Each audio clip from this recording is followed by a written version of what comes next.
రామచంద్రరావును దాదాపుగా ఖరారు చేసినట్టే, ఇక ప్రకటన కూడా అయిపోయినట్టే తెలుస్తూ ఉంది. కానీ భారతీయ జనతా పార్టీ అధ్యక్ష పదవికి ఆశావాహులు చాలా ఉండే. కొంతమందిగా రేపు ఎల్లుండో నా పేరు ప్రకటన వస్తుందని కూడా చెప్పుకున్నారు. కానీ పరిస్థితులు మాత్రం అందుకు భిన్నంగా కనిపించినాయి. అసలు ఏంది భారతీయ జనతా పార్టీ ఇలాంటి నిర్ణయం ఎందుకు తీసుకుంది?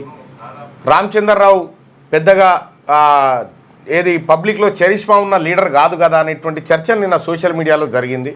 ఆయనకు వ్యతిరేకంగా ఆయనను చంద్రబాబు నాయుడు పెట్టించిండని చెప్పి, తెలంగాణ రాష్ట్రంలో బీజేపీ ఈ కూటమి ప్రభుత్వం దిగుతుందని చెప్పి, ఇంకోవైపు నుంచి బీఆర్ఎస్ పార్టీ అంటే కె చంద్రశేఖరరావు గారి కోరిక మేరకే రామచంద్రరావును పెట్టిరని ఇట్లా రకరకాల ఊహాగానాల మధ్య నిన్న సోషల్ మీడియా అంతా హడావిడి జరిగింది. సో మరి రామచంద్రరావు నిజంగా అనర్హుడేనా? భారతీయ జనతా పార్టీ అధ్యక్ష పదవికి ఆయనకు ఏం అర్హతలు ఉన్నాయి అనేటువంటిది ఒక్కసారి మాట్లాడుకుందాం. ఒకప్పుడు ఉస్మానియా యూనివర్సిటీలో RSU versus ABVP, RSU versus ABVP, వీటి మధ్య భీకరమైన పోరు నడిచేది.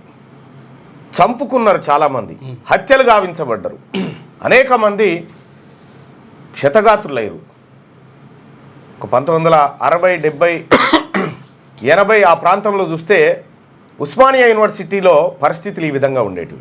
జార్జ్ రెడ్డిని చంపేసిరు, తర్వాత చంద్రారెడ్డిని చంపేసిండ్రు, చాలా మందిని ఇట్లా హత్యలు చేసారు. ఏబీవీపీ వాళ్ళు ఆర్ఎస్యూ వాళ్ళని, ఆర్ఎస్యూ వాళ్ళు ఏబీవీపీ వాళ్ళని అనేక మందిని చంపేశారు.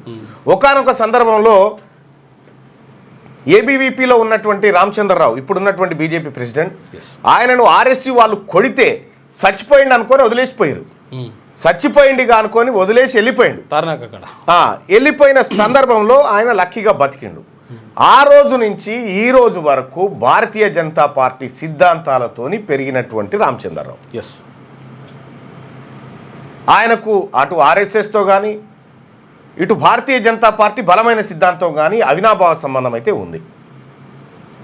మరి రామచంద్రరావును పెట్టేది లేకుండే అని చాలామంది ప్రజలు పెదవి విరుస్తూ ఉన్నారు కొంతమంది. సో భారతీయ జనతా పార్టీ వాళ్ళ పార్టీకి అధ్యక్షుడు ఎవరు ఉండాలనేది వాళ్ళు డిసైడ్ చేసుకుంటారు. మన కోరికలు ఎట్లుంటాయి ఇక్కడ? సరే, ముఖ్యమంత్రి ఎవరు ఉండాలి, ఎమ్మెల్యే ఎవరు ఉండాలనేది మనం డిసైడ్ చేసుకోవచ్చు. కానీ అక్కడ మాత్రం భారతీయ జనతా పార్టీకి ఆయన అధ్యక్షుడిగా పెట్టుకున్నారు, అయిపోయింది. ఇంకా నయ్యవిడ కనీసం నామినేషన్ అని వేసారు, కానీ కాంగ్రెస్ పార్టీలో నామినేషన్ కూడా లేదు, డైరెక్ట్ అనౌన్స్ చేసేసారు. ఇక్కడ రామచంద్రరావు రైల్వే డిగ్రీ కాలేజీలో చదువుకున్నాడు, ఉస్మానియా యూనివర్సిటీలో లా చేసిండు, న్యాయవాదిగా వృత్తిని కొనసాగించిండు, బీజేపీ లీగల్ సెల్కు పనిచేసిండు, ఆ తర్వాత దాని ప్రచారకర్తగా కూడా పనిచేసిండు. ఇట్లా రకరకాల హోదాల్లో పనిచేసుకుంటూ వచ్చిండు. నిన్న అధిష్టానం ఆయనకు అధ్యక్ష పదవిని నువ్వు చెయ్యని చెప్పి చెప్పడంతో ఆయన నామినేషన్ వేసిండు. నామినేషన్ ఒకటే పడ్డది కాబట్టి ఏకగ్రీవం అయిపోయింది. ఇది కథ. ఎమ్మెల్సీగా కూడా పనిచేసిండు. ఏది హైదరాబాద్ రంగారెడ్డి మహబూబ్ నగర్ ఎమ్మెల్సీకి కూడా పనిచేసినటువంటి వ్యక్తి. ఇక్కడ గమనించాల్సిన విషయం ఏంటంటే భారతీయ జనతా పార్టీకి ఇంతకంటే లాయల్ కార్యకర్త ఎవరున్నారు ఇంకా అక్కడ? ఇప్పుడు రాజాసింగ్ రాజీనామా చేసి వెళ్ళిపోయిండు. అంటే భారతీయ జనతా పార్టీ వ్యూలో చెప్తా ఉన్నాం. నా వ్యూలో చెప్పాలంటే బీసీ1కి ఇస్తే బాగుండేదనే చెప్తా. కానీ భారతీయ జనతా పార్టీ వ్యూలో చూసినప్పుడు ఇంత లాయల్టీ ఉన్నటువంటి నాయకులు ఎవరున్నారు?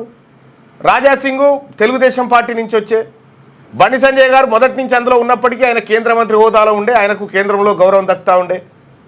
కిషన్ రెడ్డి గారు కేంద్ర మంత్రిగానే ఉండే. అరవింద్ గారు టాపిక్ మళ్ళీ చెప్తా. ఈటల రాజేందర్ గారు 2018లో 19లో వచ్చే. ఇట్లా లక్ష్మణ్ గారు ఉన్నారు, కానీ గతంలో లక్ష్మణ్ గారు కూడా ఆయన నాకు వద్దని చెప్పిండు. ఈ పదవి గతంలో పనిచేసి నా కొద్ది పదవి నేను ఏమన్నా ఉంటే కేంద్రంలో చూసుకుంటా అని చెప్పిండు. సో చావు అంచుల దాకా పోయి ఆ సిద్ధాంతాల కోసం పనిచేసిన రామచంద్రరావు అర్హుడు కాకపోతే ఇంకెవడు అర్హుడు అవుతాడు చెప్పురి? ఇక అరవింద్ కూడా లైన్లో ఉండు. ఆ అరవింద్ ఏమో ఎప్పుడు పోరగాని లెక్క కనిపిస్తూ ఉంటాడు. ఇప్పుడు మంచి లీడర్ కానీ పిల్లగాని లెక్క తయారవుతుంటాడు. ఎప్పుడు చూసినా యంగ్ లీడర్ లెక్క కనిపిస్తుంది. ఇంకా అనుభవం ఉంది, ఇంకా ఉందిలే ఛాన్స్ అనేటువంటి విధానంలో ఆయన వ్యవహారం ఉంటుంది. వీళ్ళు ఈ అందరి మధ్యలో రామచంద్రరావును అధిష్టానం వాళ్ళు నియమించుకోవడం అంటే వాళ్ళ ఆలోచన మేరకు పనిచేస్తాడు అనేటువంటిది ఒకటి కావచ్చు. ఇక్కడ బండి సంజయ్ కానీ, ఈటల రాజేందర్ కానీ, అరవింద్ కానీ ఇటువంటి పవర్ఫుల్ లీడర్లకు ఇస్తే వీళ్ళు అధిష్టానం చెప్పు చేతల్లో కాకుండా రేపు భవిష్యత్తులో బీఆర్ఎస్తో పొత్తు పెట్టుకోవాలంటే వీళ్ళంతా అంగీకరించారు కదా. ఆయన అయితే సరే తీయాలని ఉంటుంది. కాబట్టి ఆ రకంగా వాళ్ళన్నీ ఆలోచించి పెట్టినట్టుగా కనిపిస్తా ఉంది. పార్టీకి లాయల్గా ఉంది. ఇక మరి రాజాసింగ్ ఎపిసోడ్ ఏంది? రాజాసింగ్ బీజేపీ పార్టీకి రాజీనామా చేస్తున్నా, నేను అధ్యక్ష పదవికి నామినేషన్ వేయడం కోసం వస్తే నాకు మద్దతుగా 10 మంది సంతకాలు పెట్టాల్సి ఉంటుంది. ఆ 10 మందిని కిషన్ రెడ్డి ఫోన్ చేసి బెదిరించిండు అని చెప్పి చెప్పడంతో నేను ఈ పార్టీలో ఉండను, మీకో నమస్కారం ఏమన్నాడు. నీకో దండం, నీ పార్టీకో దండం. కానీ ఎంతో కష్టపడి ఇవాళ లేకపోతే రేపు బీజేపీ గవర్నమెంట్ తెలంగాణలో వస్తుంది అనుకున్నాం. కానీ దురదృష్టం ఏంటంటే తెలంగాణలో బీజేపీ రావద్దు అనేవాళ్ళు చాలా జమ అయిపోయినారు పెద్దోళ్ళు. ఇప్పుడు వాళ్ళే అనుకోకపోతే మేము ఎంత కష్టపడి మా ఫ్యామిలీని రిక్స్ చేసిన తర్వాత ఇంత పని చేసిన తర్వాత లాభం మేము ఉండవు కదా. అందుకోసం అయ్యా మీ పార్టీకి దండం, మీకు దండం అని ఒక లవ్ లెటర్ ఇచ్చి వెళ్తున్నాం. జై శ్రీరామ్.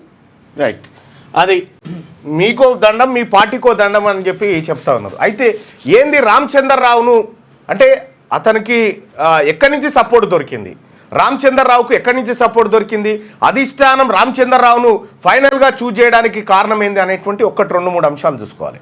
ఒకటి, కిషన్ రెడ్డి గారు ప్రస్తుత అధ్యక్షులుగా ఉన్నారు, బీజేపీ పార్టీ ఆయన కంట్రోల్లో ఉన్నది ఇక్కడ. సేమ్ టైం మీరు చూస్తే కొన్ని విషయాలు చాలా సీరియస్గా కనిపిస్తాయి. కిషన్ రెడ్డి గారు, మైహోం రామేశ్వరరావు గారు, కేసీఆర్ గారు, ఈ లైనప్లో ఉంటుంది. మీరు చూడండి, ఈ లైనప్లో రామచంద్రరావు గారిని వీళ్ళు ప్రపోజ్ చేసినట్టుగా తెలుస్తూ ఉంటుంది. నీకు కేసీఆర్ గారి మీడియా కూడా రామచంద్రరావు అనేటువంటి స్ప్రెడ్ను ఎక్కువ చేసినాయి. తర్వాత వాళ్ళే చంద్రబాబు పెట్టించింది అనేటువంటిది వాళ్ళు, అంటే ఎవరు తిట్టక ముందుకే వాళ్ళే తిట్టినట్టుగా ఆ కార్యక్రమం అంతా చేశారు. సో ఇక్కడ కేసీఆర్ ఆలోచన ఖచ్చితంగా రామచంద్రరావు నియామకం మీద విషయంలో ఉంటుంది అనేది నేను సస్పెక్ట్ చేస్తూ ఉన్నా. లేకపోతే ఎందుకంటే బీజేపీ అధికారంలోకి రావాలంటే, బీజేపీ కథం ఇక్కడ పవర్లో కొట్టాలంటే ఆ రోజు బండి సంజయ్నే మార్చేది లేకుండే. బండి సంజయ్ని మార్చేసి అప్పటి వరకు బీఆర్ఎస్ వర్సెస్ బీజేపీగా ఉన్నటువంటి రాజకీయ సినారియో అంతా బండి సంజయ్ని మార్చిన తర్వాత కాంగ్రెస్ వర్సెస్ బీఆర్ఎస్గా మారిపోయింది. ఆ తర్వాత కిషన్ రెడ్డిని తీసుకొస్తే అది మెత్తగానే ఉంది. ఇప్పుడు బీజేపీ టార్గెట్ ఏంటంటే, మీకు కావాల్సింది ఎంపీలే కదా, మీకు కావాల్సింది ఎంపీలు కాబట్టి మేము చూసుకుంటామని బీఆర్ఎస్ నుంచి ఏదైనా హామీ రావచ్చు. ఈ రాష్ట్రం వరకు మాకు వదిలేయండి, ఈ రాష్ట్రంలో భారతీయ జనతా పార్టీని అట్లా ఉంచురి, పెద్దగా పెరగనీయకుండా అట్లా ఉంచురు అనేటువంటి ఒక వ్యూహం జరిగినట్టుగా కనిపిస్తూ ఉంది. సో మరి రాజాసింగ్ పరిస్థితి ఏంది? బీజేపీకి ఈయనే రాజీనామా చేసిండు కదా, మరి ఆ పార్టీ గుర్తు మీద గెలిచినటువంటి అభ్యర్థి కాబట్టి ఈయనే రాజీనామా. ఇప్పుడు నా లెక్క కాదు, నన్నేమో కాంగ్రెస్ పార్టీ సస్పెండ్ చేసింది కాబట్టి కాంగ్రెస్ పార్టీకి నన్ను రాజీనామా చేయమనే హక్కు లేదు. ఆయననేమో బీజేపీకి ఆయనే రాజీనామా చేసిండు కాబట్టి నువ్వు బీజేపీకి ఎమ్మెల్యే పదవికి రాజీనామా చేయమని కోరే ఛాన్స్ ఉంది. మరి బీజేపీ నిజంగా అంత ధైర్యం చేస్తుందా? చేసే పరిస్థితి కనిపిస్తలేదు. ఎందుకు అనంటే హిందుత్వం అనేటువంటి టాపిక్ విషయంలో సరే దేనికో దానికి రాజాసింగ్ కొంత వర్క్ చేసిండు, ఆ భావజాలాన్ని కొంత స్ప్రెడ్ చేసే కార్యక్రమం చేసిండు. సో అతన్ని పక్కన పెట్టిన సందర్భంలో ఒకవేళ ఆయనను కనుక రాజీనామా చేస్తే హిందువుల్లో కొంత డివిజన్ ఏర్పడేటువంటి అవకాశం ఉంది, వాళ్ళు నమ్ముకున్నటువంటి భారతీయ జనతా పార్టీ నమ్ముకున్నటువంటి హిందువుల్లో. సో కాబట్టి రాజాసింగ్ వ్యవహారం ఇక్కడితో ఉంటుందా, మళ్ళీ ఇంకేమైనా స్టెప్ తీసుకుంటాడా అనేది చూడాల్సినటువంటి విషయం. అయితే రాజాసింగ్ని బీఆర్ఎస్ పార్టీ తన వైపు తిప్పుకోవడానికి, అంటే వ్యూహంలో భాగంగానే తిప్పుకోవడానికి ఒక మంత్రాంగం నడుపుతున్నట్టుగా తెలుస్తూ ఉంది. ఇది భారతీయ జనతా పార్టీ ఎపిసోడ్. అయితే ఈటల రాజేందర్ గారు బలమైన సామాజిక వర్గం నుంచి వచ్చినటువంటి నాయకుడు. తను చాలా ఆశలు పెట్టుకోండు, ఏది బీజేపీ పైన చాలా అధ్యక్ష పీఠం పైన చాలా ఆశలు పెట్టుకొని చాలాసార్లు ఆయన అనుచరులు చాలాసార్లు కూడా నాతో కూడా అన్నారు, ఏమనంటే ఇక వచ్చేస్తుంది, ఉగాదికి ప్రకటిస్తారట, సంక్రాంతికి ప్రకటిస్తారట, వచ్చేస్తుంది, కాగితం అయిపోయింది అనేటువంటి మాట చాలాసార్లు నాతో డిస్కస్ చేశారు. నేను ఆ రోజే చెప్పిన, మీరు రాసి పెట్టుకోరు ఆయనకి ఇయర్ అని చెప్పిన. నేను ఎందుకు ఇయర్ అనే దానికి ఒక బలమైన కారణం, ఆ మధ్యకాలంలో భారతీయ జనతా పార్టీ గద్దర్ విషయంలో ఒక గత్తర లేపింది. మావోయిస్టులు పోలీసులను చంపినటువంటి మావోయిస్టుల నుంచి వచ్చిన అతని పేరు మీద గద్దర్ అవార్డులా అనేటువంటి ఒక చర్చ పెట్టింది. మరి ఈటల రాజేందర్ గారు కూడా ఆ బ్యాక్గ్రౌండ్ నుంచే వచ్చింది కాబట్టి ఈయన భారతీయ జనతా పార్టీకి ఆయనని ఏది చక్రబంధంలో చిక్కిచ్చి పక్కకు జరిపినట్టు కనిపిస్తూ ఉంది. ఇప్పుడు భారతీయ జనతా పార్టీ వాళ్ళు కొత్త నినాదం తీసుకుంటా ఉన్నారు. ఓసీ అధ్యక్షుడు బీసీ సీఎం అనేటువంటి. ఇక ఇదే చేయనప్పుడు అదే చేస్తారు, ఎవడు నమ్ముతాడు ఇక. కాబట్టి దాని కథ ముగిసిన అధ్యాయం. బీఆర్ఎస్ పార్టీ ఏ వ్యూహం అనుకుందో ఆ వ్యూహం ప్రకారం ఇక్కడ భారతీయ జనతా పార్టీ ముందుకు పోతున్నట్టు కనిపిస్తూ ఉంది. సో దానికి కవిత లిక్కర్ కేసులో సందర్భంలో కాంప్రమైజా, లేకపోతే అంతకంటే ముందే కాంప్రమైజ్ అయిందా, ఏం జరిగింది? ఎందుకంటే బలంగా ఉన్నటువంటి బీఆర్ఎస్ పార్టీ ఒక్క ఎంపీ స్థానాన్ని గెలుచుకోకుండా వాళ్ళకు 8 సహకారం చేసేటువంటి కార్యక్రమం అయితే జరిగింది ఇక్కడ. సో కాబట్టి ఇక్కడ మనం అబ్జర్వ్ చేయాల్సినటువంటి అంశం ఏంటంటే, ఈ రాజకీయాలన్నీ మనకు పైన కనిపించే లేయర్ వేరు, కింద జరిగేటువంటిది వేరు. వాళ్ళు ఫ్యూచర్లో ఎలా పొత్తులు పెట్టుకోవాలి, ఎవరెవరు ఉండాలనేటువంటి లెక్కలతో ఈ వ్యూహాల మీద ఉన్నారు. కాబట్టి రామచంద్రరావును పెట్టడం వల్ల భారతీయ జనతా పార్టీ కథం కాదు, ఫ్యూచర్లో ఆయన వల్ల వచ్చే లాభం వేరే ఉంటుండొచ్చు. సో ఇది ఆ ఎపిసోడ్ అయితే. ఇక రెండోది, నిన్న మనం మెడికల్ డీమ్డ్ యూనివర్సిటీ గురించి మాట్లాడుకున్నాం. ఒకసారి బోర్డు పెట్టు. ఇవాళ ఇంకోటి మాట్లాడుకుంటే, మీరు మెడికల్ షాపుకు పోయి ఎప్పుడైనా మందులు కొన్నారా? అంటే ప్రైవేట్ మెడికల్ షాపుకు పోయి మీరు ఎప్పుడైనా మందులు కొన్నారా? లైవ్ చూస్తున్న మిత్రులారా, మ్యాక్సిమం కొని ఉంటారు. మెడికల్ షాపుల్లో ఒక పోల్ పెట్టండి అన్న ఈ విషయం గురించి అంటున్నాను. వలన ఎక్కడ నువ్వు కొడుతుంది బీజేపీ వాసన అన్నయ్య దగ్గర మన బీసీ వానికి ఇవ్వకుండా ఎందుకు నువ్వు సమాధి ఇస్తున్నావు? మనం చెప్తే ఇచ్చేది ఉంటే రేపే లెటర్ రాస్తా అంతే. వాళ్ళ పార్టీ, వాళ్ళ సిద్ధాంతం, వాళ్ళ కథ, వాళ్ళ లెక్క, అది పార్టీ పోస్ట్. అది వాళ్ళ అధిష్టానం వాళ్ళు నిర్ణయం తీసుకుంటుంది. మెడికల్ షాపుల్లో మీరు ఎప్పుడైనా పోయి మందులు కొనుక్కున్నారా?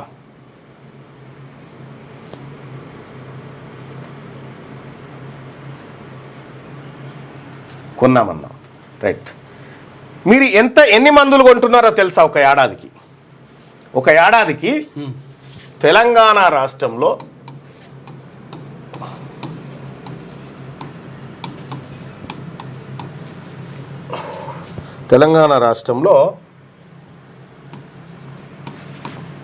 మెడికల్ షాప్లో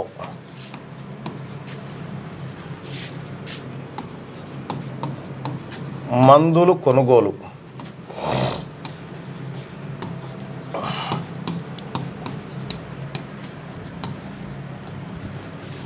ఒక ఏడాదికి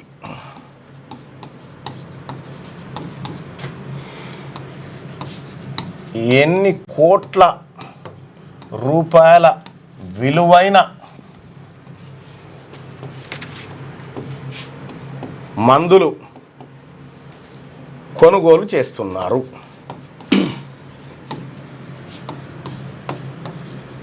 తెలంగాణ రాష్ట్రంలో మెడికల్ షాపుల్లో మందులు కొనుగోలు చేస్తున్న వారు ఒక ఏడాదికి ఎన్ని కోట్ల రూపాయల విలువైన మందులు కొనుగోలు చేస్తున్నారు? ఇక్కడ ఈ టాపిక్ ప్రారంభం కావాలి. ఒక రీసెర్చ్ ప్రకారం తెలంగాణలో ఒక ఏడాదికి తలకాయన వచ్చిందని గోలి కోసము, లేకపోతే పట్టి కోసమో, లేకపోతే ఇంకో టాబ్లెట్ కోసమో మనం మెడికల్ షాపులలో పోయి కొనుక్కుంటాం కదా. అందులో ఒక ఏడాదికి తెలంగాణ ప్రజలు ఖర్చు పెడుతుంది ఒక 1,10,200 కోట్లు. ఒక ఏడాదికి మనం మందుల షాపుల్లో పెడుతున్నటువంటి ఖర్చు ఎంత? 1,10,200 కోట్ల రూపాయలు మందుల షాపుల్లో కొనుగోలు చేస్తున్నాం. అయితే దీంట్లో ప్రభుత్వం ఇచ్చేటువంటి ఉచిత మందులు కాకుండా ఇది ప్రైవేటు మెడికల్ షాపులలో కొంటుందే 1,10,200 కోట్ల విలువైనటువంటి డ్రగ్స్ కొంటా ఉన్నాం, మందులు కొంటా ఉన్నాం. పారాసిటమాల్ టాబ్లెట్ ఎంత ఉంటుంది? లైవ్ చూస్తున్న మిత్రులారా, పారాసిటమాల్ టాబ్లెట్ విలువ ఎంత? ఒక గోళీ ఎంత కొంటారు? 2 రూపీస్.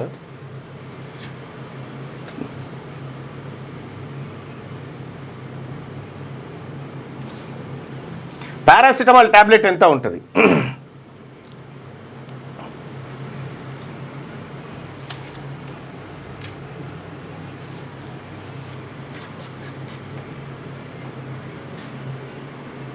₹5 ఉంటుంది. 5 రూపీస్. 2 రూపీస్ 5 రూపీస్ ఉంటుంది, తక్కువనే ఉంటుంది. ఇగో 5 కాదు, ఇక 2 రూపీస్ పెట్టుకుందాం. 2 రూపీసే, 2 రూపాయలు పెట్టుకుందాం.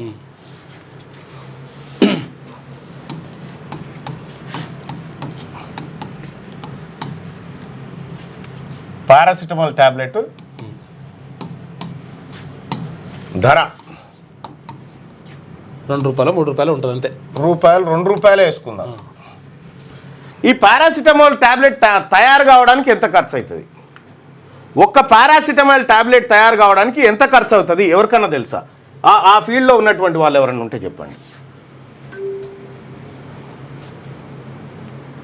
₹10 ఇస్తే 4 గోళీలు ఇస్తాడు అని చెప్తా ఉన్నాడు. ఎస్, అంతే ఉంటుంది. జనరిక్లో తక్కువ ఇస్తారు అని చెప్తా ఉన్నారు. అది కూడా కరెక్ట్. ఒక పారాసిటమాల్ టాబ్లెట్ తయారు కావడానికి ఎంత ఖర్చు అవుతుందో తెలుసా?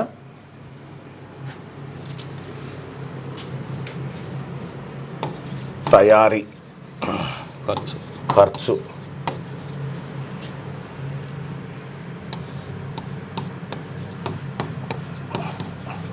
₹50 కాదు, 0.5 5 తయారవుతుంది ఒక ట్యాబ్లెట్. 5 పైసలకు తయారయ్యే ట్యాబ్లెట్ ₹2 అమ్ముతా ఉన్నారు. అంటే దీని ధర ఇక్కడ మెడికల్ షాపులకు ఎంత వస్తుంది? ఇది ఈ మహా అయితే ₹2 10 గోళీలు వస్తాయి. అన్ని ఖర్చులు కొను ₹2 10 గోళీలు వస్తాయి. దీన్ని ₹2 ఒక గోళీ లెక్క అమ్ముతారు. ₹20 అన్నట్టు. అంటే ₹18 లాభం దీంట్లో. మెడికల్ షాప్ ఆదాయం ఎట్లుంటుందంటే, నువ్వు ₹100 ఖర్చు పెడితే దాదాపుగా ఒక 600 సంపాదించవచ్చు. ఇది షాప్లో ₹100 సమాన్ తెస్తే అవి ఇట్ని 600కి అమ్మొచ్చు. ఇది మెడికల్ షాపులలో ఉండేటువంటి బిజినెస్. మెడికల్ షాప్ పెట్టినోడు ఎప్పుడు తీసేడిగా. అందుకే మెడికల్ షాప్ వాళ్ళు ఏం చేస్తారంటే, ఒకప్పుడు డాక్టరు వచ్చి డాక్టర్ దగ్గర మెడికల్ షాప్ ఉంటుండే, కానీ అట్లా కాదు. మెడికల్ షాప్ వాళ్ళు షాపు పెట్టి బిల్డింగ్ రెంట్ కట్టి డాక్టర్ను పిలిపించి ఆడ ట్రీట్మెంట్ చేపిస్తారు. ఆ బిల్డింగ్ రెంటు ఇదంతా మెడికల్ షాప్ వాళ్ళే కడతారు. ఎందుకు? ఈ మెడికల్ షాప్లో వచ్చేటువంటి లాభాలు ఆ స్థాయిలో ఉంటాయి అన్నట్టు. మరి తెలంగాణ రాష్ట్రంలో మెడికల్ షాపులు ఎవరివి? తెలంగాణ రాష్ట్రంలో మెడికల్ షాపులు ఎవరివి? ఎవరి ఉన్నాయి? ప్రధానంగా మెడికల్ షాపులు ఎవరెవరి ఎన్ని ఉన్నాయి, ఏం కథ ఒక్కసారి చూస్తే,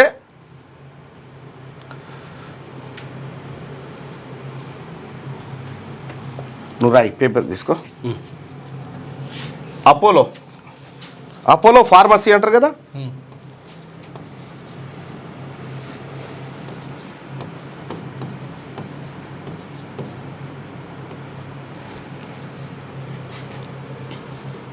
అపోలో ఫార్మసీ కింద హెటిరో,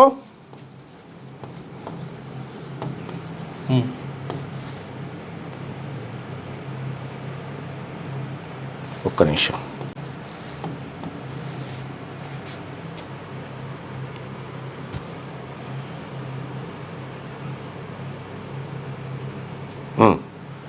హెటిరో తర్వాత మెడిప్లస్.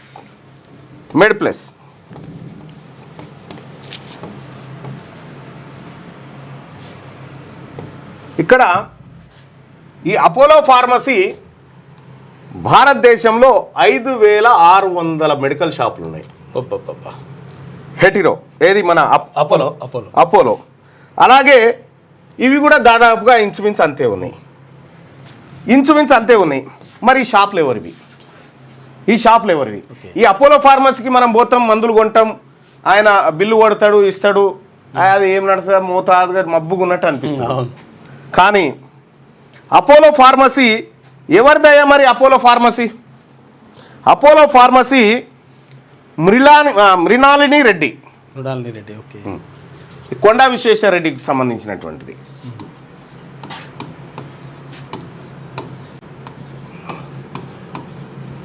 వీళ్ళది అపోలో ఫార్మసీ. ఇది చెన్నై బేస్డ్గా నడుస్తూ ఉంటుంది. ఇక్కడ ఇది. మరి హెటిరో ఎవరిది? పార్థసారథి కానీ గోపాల్ రెడ్డి చూస్తాడు వాళ్ళ బ్రదర్. గోపాల్ రెడ్డి. ఇది తర్వాత మెడిప్లస్ ఎవరిది?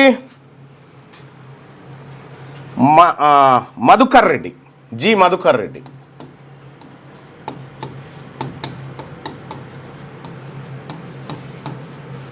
జి మధుకర్ రెడ్డి.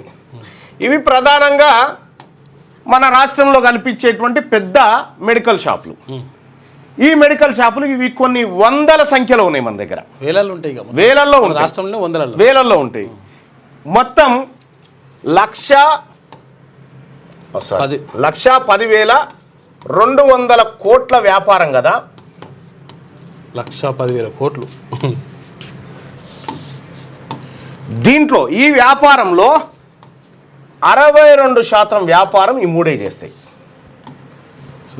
62% వ్యాపారం ఈ మూడు చేస్తాయి. అంటే దాదాపుగా ఒక 70,000 కోట్ల రూపాయల వ్యాపారం ఈ మూడు కంపెనీలు చేస్తాయి, మూడు మెడికల్ షాపులు చేస్తాయి. మరి ఎవరిది ఎటుపోతుంది సొమ్మంతా?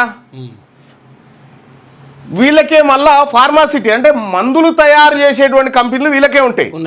వచ్చిన మందులు అమ్మే కంపెనీలు వీళ్ళకే, ఆ మందులు రాసేటువంటి కార్పొరేట్ ఆసుపత్రులు వీళ్ళవే. అర్థం చేసుకోరు బాగా. నేను చెప్పింది మీకు అర్థమైందా బాయ్ సాబ్? సొమ్మంతా ఎక్కడ పోతుందో.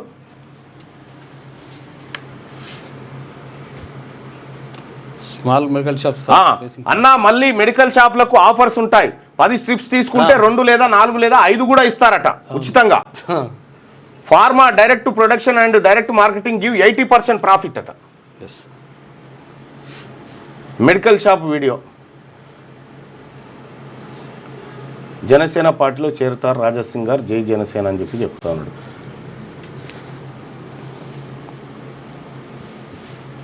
బాగా అర్థం చేసుకోరి, మన సొమ్ము ఒక రోజులో ఎక్కడికి పోతా ఉంది, నువ్వు రోజు ఖర్చు పెట్టేటువంటి సొమ్ము ఎక్కడికి పోతా ఉంది. నీకు పెట్రోల్ బంక్ కూడా వాళ్ళదే. నువ్వు దవాఖానకు పోదామని బండి తీయంగానే పెట్రోల్ బంక్ కాడ ఆపంగానే వాళ్ళదే. వాళ్ళ పెట్రోల్ బంకులో పోసుకోవాలి, వాళ్ళ దవాఖానకు పోవాలి, వాళ్ళ డాక్టర్ రాసేటువంటి చిట్టి తీసుకోవాలి, వాళ్ళ మెడికల్ షాప్లో కొనాలి, నువ్వు ఇంటికి రావాలి, గోళీలు మింగాలి. మళ్ళా దానికి ఎట్లా బిల్లు ₹1,00,000 అయ్యేటువంటి బిల్లును 3 లక్షలు చేస్తే మళ్ళీ ఆయన దగ్గర పోతే, అయ్యా రెడ్డి గారు బిల్లు ఇంత అయింది, జర దయచేసి తగ్గించమని చెప్పండి అని అంటే, ఇవాళ మనోళ్ళు రా 20,000 తగ్గి 280 తీసుకుంటారు. ఈయనకి తెలియదుగా మనోనికి పాపం అన్యాయం. ఈ అమాయకంగా పోతారు. హాస్పిటల్లో రాసిన మందులు మరి ఎక్కడ దొరకవు, మరి వాళ్ళకి ఎక్కడి నుంచి వస్తాయో తెలియదు. ఏజెన్సీల్లో అడిగితే దొరకవు, ఒకటి ఉంటుంది ఒకటి ఉండదు. ఈ రకంగా ఓలా ఉబర్ గురించి మాట్లాడదాం భాయ్ సాబ్, చెప్తా, అది కూడా చెప్తా.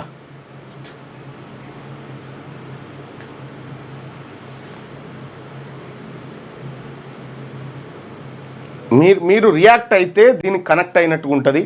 మీరు అబ్జర్వ్ చేసినటువంటి అంశాన్నే, మెడికల్ షాప్లో మీరు అబ్జర్వ్ చేసినటువంటి అంశాన్నే మీరు చెప్పండి. సర్పంచ్ ఎలక్షన్స్ ఎప్పుడు ఉండే? అతి త్వరలోనే ఉంటాయి సర్పంచ్ ఎలక్షన్స్. ఇగో ఈ రకమైనటువంటి మాఫియా మొత్తం 1,10,200 కోట్ల రూపాయల మెడికల్ షాపుల వ్యాపారం జరుగుతూ ఉంటే 62% వ్యాపారం ఇగో వీళ్ళ చేతుల్లో ఉంది. వీళ్ళలో చాలా ఇక మనోళ్ళు బీఫార్మస్ చేస్తారు, సర్టిఫికేట్ ఇచ్చేస్తారు వాళ్ళకి, పెట్టుకో నువ్వు సర్టిఫికేట్ అంతే. నెలకింత వ్యాపారం ఎట్లా ఉందో చూడరు. ఈ వ్యాపారంలో ఉన్నారా బీసీలు? నువ్వు ఏ రంగంలో ఉన్నావు చెప్పు, నువ్వు ఏ రంగంలో ఉన్నావు? రేపు క్రషర్ గురించి మాట్లాడదాం రేపు, ఇంకా అది చాలా గమ్మతి. అది మెడికల్ షాపులలో జరుగుతున్నటువంటి దందా ఇగో గిది. ఇంకా ఇండెప్త్కి పోతే చాలా భయంకరమైన నిజాలు ఉన్నాయి ఇలా. మరి ప్రజలారా ఏం జరుగుతుందో చూడండి. ఎట్లా మరి మళ్ళీ మన బీసీ కాలం గుంజుకుందామా? కాదు బాయ్ సాబ్, మన బీసీ ముఖ్యమంత్రి అయితే వీటన్నిటి పని అవుతుంది, గుర్తుపెట్టుకోరు. వీటన్నిటి పని అవుతుంది మన బీసీ ముఖ్యమంత్రి. నిర్ణయాధికారం మన చేతిలో ఉండాలి. ఒక డాక్టర్ రాసిన చిట్టి మెడికల్ షాప్ వాడు తప్ప ఎవరికీ అర్థం కాదని చెప్పి ఒక ఆయన, ఇగో ఇది అన్న మేము ఆంధ్రప్రదేశ్ కానీ మీ జర్నలిజం 100% నిజం అని చెప్పి చెప్తాను. రేట్లు ఎక్కువ ఉంటాయి, డాక్టర్ల కమిషన్ ఉంటే వాళ్ళ కంపెనీ ట్యాబ్లెట్స్ రాస్తారు.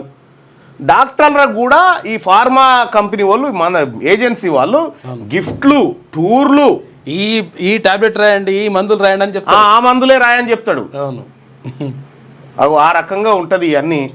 అయితే గమ్మత్ ఏంటంటే మరి ఈ మందులు ప్రభుత్వం ఉచిత వైద్యంలో భాగంగా అందించాలి కదా. అంటే అక్కడోటి జనరిక్ షాప్ అని పెడతారు. ఇక అందులో ఒకటి దొరుకుతుంది, ఒకటి దొరకది, అది అగ్గకే ఉంటాయి. విషయం ఏంటంటే ఇవి గ్రామీణ ప్రాంతాలలో నిన్ను పట్టణానికి తీసుకొస్తారు. ఎట్టి పరిస్థితిలో నీకు జ్వరం వచ్చినా గిరం వచ్చినా పట్టణానికి తీసుకొస్తారు. నీకు తెలవకుండానే వాళ్ళు నీకు గాలం వేసి గుంజుతూ ఉంటారు పట్టణానికి. ఎట్లా పానం బాగాలేదంటే ఎట్లా మరి ఊళ్ళే కాదు భువనగిరి తీసుకోదాం, ఇక్కడ పడతలేడు హైదరాబాద్ తీసుకుపోదాం. నీకు తెలవకుండానే నిన్ను తీసుకొస్తారు ఇళ్ళకి. నీకు తెలవకుండానే నీ భూమి కథం చేస్తారు. నీకు తెలవకుండానే నీ చుట్టుపక్కల జస్ట్ కౌన్సిలింగ్ ఆడ కూర్చునే పెడతారు. నేను కౌన్సిలింగ్లో కూర్చునే పెట్టి నీ ఆస్తులు ఎంత కథ ఎంత నువ్వు పుట్టుకున్న దవాఖాన కాడికి పోయి ఏమన్నా చేయి సార్ అంటే పానం వాడు మాకు బతకాల్సింది అన్నాడంటే నీ మైలపోలు అయిపోయినట్టే. నువ్వు తీసుకుపోయాడు ఈడు ఉంటున్నాడు పోతే పోయింది సార్ చూసుకో ఇక ఏమన్నా చేసుకో అని అంటే వానికి పెద్దగా ఏం ఖర్చు కాదని చెప్తాడు. ఇక అంతే గట్లుంటుంది కథ. వైన్స్ అండ్ మెడికల్ షాప్ అవి కూడా మాట్లాడదాం భాయ్ సాబ్. అంటే ఎక్కడ డబ్బు బయటికి వస్తా ఉందో అక్కడ వాళ్ళు జోలెలు బట్టి తయారుగున్నారు. ఇది జరిగినటువంటి తమ్మలి కులం గురించి అట మాట్లాడన్నా అవన్నీ తీసి మాట్లాడు అవి కూడా చెప్పారు. ఓకే అందరి అన్ని కులాల గురించి మాట్లాడదాం. ఫేక్ డాక్టర్స్ తాటిస్తారు నరకలోకంలో ఎక్కడ లేదు భాయ్ సాబ్. మీరు ఠాగూర్ సినిమాలు 10 వెళ్తాయి, రోజుకో ఠాగూర్ సినిమానే. మంచిగా రోజుకో ఠాగూర్ సినిమానే. అట్లే ఓటీటీలో చూసిరా 23 సినిమా చూడరు. ఇక ఎంత అద్భుతంగా ఉంటుందో అది ఇందులో ఉన్నట్టుంది, అమెజాన్ ప్రైమ్లో ఉన్నట్టుంది. దయచేసి ఈ మార్నింగ్ న్యూస్ చూస్తున్నటువంటి మిత్రులారా, నేను చెప్తున్నటువంటి అంశాలు ఏవైతే ఉన్నాయో మీరు ఇని ఊరుకుంటే సరిపోదు.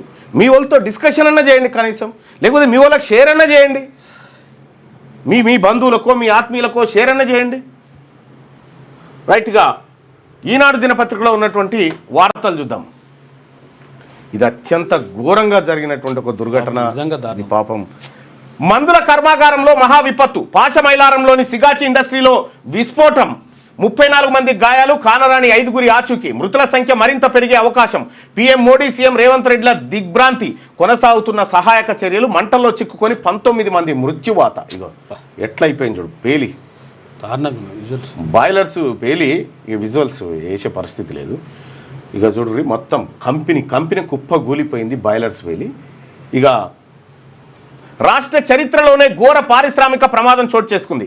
సోమవారం ఉదయం హైదరాబాద్ శివార్లోని సంగారెడ్డి జిల్లా పటాన్చెరు మండలం పాశమైలారం పారిశ్రామిక వాడలో సిగాచి ఇండస్ట్రీస్ లిమిటెడ్ ఔషధ పరిశ్రమలో భారీ విస్ఫోటం సంభవించింది.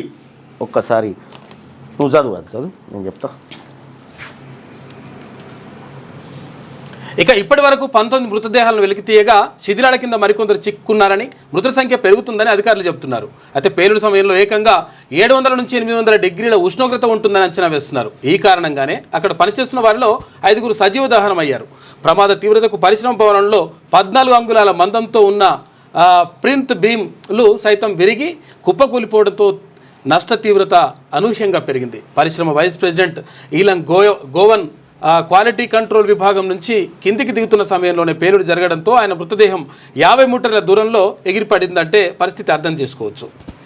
ఈ ప్రమాదంలో కార్మికుల ప్రాణాలు, కొన్ని పరిశ్రమల్లో కనీస భద్రతా ప్రమాణాలు మృగ్యం. ఇక కర్మాగారాల శాఖ పర్యవేక్షణ అంతంతే. మా వాళ్ళు ఎక్కడున్నారు, ఎలా ఉన్నారు, ఆచూకీ చెప్పాలంటూ కుటుంబీకులు ఆందోళన చెందుతున్నారు. రైట్గా అయిపోయింది. రైట్గా ప్రమాదంలో కార్మికుల ప్రాణాలు, కొన్ని పరిశ్రమల్లో కనీస భద్రతా ప్రమాణాల మృగ్యం, కర్మాగారాల శాఖ పర్యవేక్షణ అంతంతే. మా వాళ్ళు ఎక్కడున్నారు, ఎలా ఉన్నారు, ఆచూకీ చెప్పాలంటూ కుటుంబీకుల ఆందోళన. మంటలను ఆర్పుతున్న అగ్నిమాపక సిబ్బంది అంటూ ఇదొకట. మొన్న ఆలేరు నియోజకవర్గం చాడ దగ్గర, అది కాటేపల్లి దగ్గర బాంబుల పరిశ్రమలో బాంబులు వేలితే 4 తునాతునకలైపోయారు. ఇంకా ఆ నలుగురు కుటుంబాలకు ₹1 కోటి చొప్పున ఎక్స్గ్రేషియా ఆ కంపెనీ వాడు ప్రకటించిండు. ఇక కంపెనీ వాడికి సహజంగానే ప్రజాప్రతినిధులకు కూడా శాంతి చేయాల్సి ఉంటుంది కాబట్టి వాళ్ళకు కూడా శాంతి చేసిండు. కానీ ఈ ప్రమాదకరమైనటువంటి పరిశ్రమలు ఇక్కడ చర్లపల్లి పారిశ్రామిక వాడ, అక్కడ పాశమైలారం పటాన్చెరు ప్రాంతం, ఇటు కాటేదాన్ ప్రాంతం, ఈ అగ్ని ప్రమాదాలు బాగా జరిగేటువంటి చోట్లు ఇవి. అత్యంత ప్రమాదకరమైనటువంటి పరిస్థితిలో ఈ ఏరియాలన్నీ ఉంటాయి. వీటిని సమీక్షించాల్సినటువంటి అవసరం ఉంది. వీటిని ఔటర్ రింగ్ రోడ్ బయటికి పారిశ్రామిక విభాగాలను తరలించాల్సినటువంటి అవసరం ఉంది. ఇక్కడైతే ఇక్కడ పెట్రోలియే డీజిలే ఉంటాయి, పెట్రోల్ గ్యాస్ ఇక్కడ భారత్ ఇక్కడ అన్ని ఉన్నాయి. పాపం ఎక్కడి నుంచి వచ్చారు ఆ టైంలో 150 మంది పనిచేస్తున్నట. మరి లెక్క మాత్రం చాలా తక్కువగా చూపిస్తున్నారు. బతికున్న వాళ్ళు ఎంతమంది, చచ్చిపోయిన వాళ్ళు ఎంతమంది, ఎవరికి వేరే రాష్ట్రాల నుంచి వచ్చారు కాబట్టి వాళ్ళ లెక్కలు ఎవరు చెప్పాలి. ఇప్పుడు అదో పరిశాన్ ఉన్నది. ప్రమాద స్థలంలో బాధిత కుటుంబ సభ్యుల రోదనలు. కేంద్ర ప్రభుత్వం 2 లక్షల ఎక్స్గ్రేషియా ప్రకటించింది. ఇక వాడు 1 లక్ష ఇస్తాడు, 3 లక్షలకు వాళ్ళ సాగు దినాలకు అయిపోతాయి కథం. రామచంద్రుడే రాష్ట్ర కమల దళపతి, అధ్యక్ష పదవికి ఒక్క నామినేషనే దాఖలు. అనేక సమీకరణాలను పరిగణలోకి తీసుకొని ఖరారు చేసిన అధిష్టానం ఈటలకు నిరాశే నామినేషన్ కార్యక్రమానికి దూరంగా. తెలంగాణ కమల దళానికి కొత్త సారథి ఎన్నికపై గత కొన్నేళ్లుగా నెలకొన్న ఉత్కంఠకు తెరపడింది. అధ్యక్ష పదవి రేసులో అనేక పేర్లు వినిపించినా సీనియర్ నాయకుడు మాజీ ఎమ్మెల్సీ ఎన్ రామచంద్రరావుకే జాతీయ నాయకత్వ పగ్గాలు అప్పగించింది. అనేక సమీకరణాలను విశ్లేషించి రాష్ట్ర సీనియర్ నేతల అభిప్రాయాన్ని పరిగణలోకి తీసుకొని న్యాయవాది ఆర్ఎస్ఎస్ మూలాలున్న రామచంద్రరావు పేరును ఖరారు చేసింది. అధ్యక్ష ఎన్నిక ప్రక్రియలో భాగంగా సోమవారం రామచంద్రరావు ఒక్కరు మాత్రమే నామినేషన్ దాఖలు చేయడంతో ఆయన ఎన్నిక లాంఛనంగా మారింది. అధ్యక్ష పదవికి చివరి వరకు రేసులో ఉన్న మల్కాజ్గిరి ఎంపీ ఈటల రాజేందర్కు నిరాశ మిగిలింది. ఆయన సోమవారం పార్టీ కార్యాలయానికి కూడా రాకపోవడం చర్చనీయాంశమైంది. గోషామాయిల ఎమ్మెల్యే రాజాసింగ్ తనకు నామినేషన్ వేసేందుకు అనుమతి ఇవ్వడం లేదంటూ పార్టీకి రాజీనామా చేశారు. నామినేషన్ వేసేందుకు భాజపా రాష్ట్ర కార్యాలయానికి వస్తున్న రామచంద్రరావును మనం ఇక్కడ చూడొచ్చుగా. భాజపాకు ఎమ్మెల్యే రాజాసింగ్ రాజీనామా. ఇక కిషన్ రెడ్డికి లేఖ అందజేత మీకో దండం మీ పార్టీకో దండం అంటూ వ్యాఖ్య. ఇక రాష్ట్ర అధ్యక్ష పదవికి నామినేషన్ వేసేందుకు అనుమతించలేదని ఆయన ఆరోపిస్తున్నాడు. ఇక విధేయుడు, వివాద రహితుడు, ఏబీవీపీ నుంచి అంచెలంచెలుగా ఎదిగిన రామచంద్రరావు 4 దశాబ్దాలుగా కాషాయ పార్టీలోనే ఆర్ఎస్ఎస్తో పాటు పార్టీ సీనియర్ నేతల మద్దతు కూడా ఉండడంతో ఆయనకు అవకాశం వచ్చిందట. ఇక సన్ ఫార్మా ఇదెవరిదో చూడ్రి, ఇట్లా తయారు చేస్తారు. ఇలా ఈ కంపెనీలు పెడతారు, కంపెనీలలో మనోళ్ళు గాయాలు కాగానే వాళ్ళ కంపెనీ మళ్ళీ ఇవి అమ్ముతూ ఉంటాం. ఈ రకంగా ఉంటుంది. రైట్గా వెలుగు దినపత్రిక వార్తలు చూద్దాం. బోనమెత్తిన గవర్నర్, ఢిల్లీలో లాల్ దర్వాజా సింహవాహిని బోనాలు షురు. అమ్మవారికి ప్రత్యేక పూజలు చేసిన గవర్నర్ జిష్ణుదేవ్ వర్మ నేడు ఇండియా గేట్ నుంచి తెలంగాణ భవన్ వరకు ఊరేగింపు. లాల్ దర్వాజా సింహవాహిని అమ్మవారి బోనాల ఉత్సవాలు ఢిల్లీలోని తెలంగాణ భవన్లో సోమవారం ఘనంగా ప్రారంభమయ్యాయి. ఈ వేడుకలకు ముఖ్య అతిథిగా హాజరైన గవర్నర్ జిష్ణుదేవ్ వర్మకు ఆలయ కమిటీ సభ్యులు పూర్ణ కుంభం డప్పు చప్పులతో స్వాగతం పలికారు. ఇక ఆయన బంగారు బోనాన్ని తలపై ఎత్తుకొని పోతరాజుల నృత్యాలు, డప్పు వాయిద్యాల నడుమ అమ్మవారికి సమర్పించారు. అనంతరం అమ్మవారికి ప్రత్యేక పూజలు నిర్వహించినట గవర్నర్ జిష్ణుదేవ్ వర్మ. ఇక బీజేపీలో హైడ్రామా, పార్టీ ప్రెసిడెంట్ పోస్టుకు ఒక్కటే నామినేషన్. అధ్యక్షుడిగా రామచంద్రరావు, నిరసనగా రాజాసింగ్ రాజీనామా, నామినేషన్ వేయకుండా అడ్డుకున్నారని ఫైర్. ఒక్కసారి మళ్ళీ ఆ పోల్లోకి వద్దాం, ఎందుకంటే పోల్ పెట్టమని అడుగుతా ఉన్నారు ప్రజలు.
మీరేమనుకుంటారో మీ ఒపీనియన్ చెప్పండి. బీజేపీ అధ్యక్షుడు రామచంద్రరావు నేతృత్వంలో బీజేపీ ఈ రాష్ట్రంలో అధికారంలోకి వస్తుందా? బీజేపీ రాష్ట్రంలో అధికారంలోకి వస్తుందా? వస్తుంది అనుకునే వాళ్ళు ఇక్కడ, రాదు అనుకునే వాళ్ళు ఇక్కడ. మీ ఒపీనియన్ తెలియజేయండి. ఆర్టిజన్ సమ్మెకు మద్దతు ఇవ్వండి. మళ్ళీ సంపూర్ణ మద్దతు, ఆర్టిజన్ సమ్మెకు సంపూర్ణ మద్దతు. ఇంకో ఆలోచనే లేదు.